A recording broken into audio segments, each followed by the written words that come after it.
Hello and welcome to House of Jackson Tip Tuesday. Today's tip is about planning your next sewing or quilting project. Let's get started. Whenever I'm starting a new sewing or quilting project, I love to have a piece of paper that I'll keep with my project until it's finished with all the important information on it.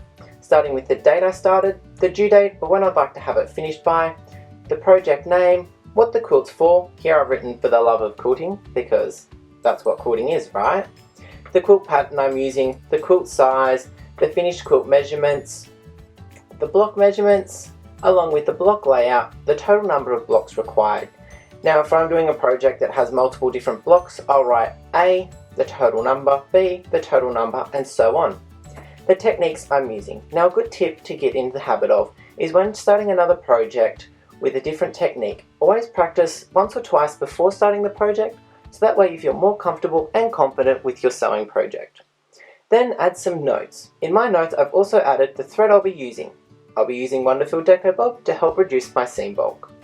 Now I've done a free PDF copy of this sheet that you can download at www.houseofjackson.com.au to help you plan your next project.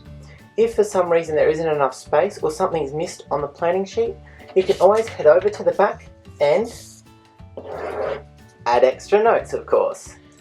I hope you find today's Tip Tuesday useful when planning your next sewing or quilting project.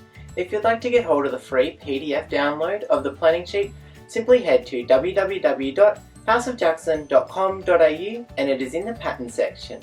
And as always, thank you for watching today's Tip Tuesday and be sure to follow me on Facebook and Instagram under House of Jackson for more updates and inspiration.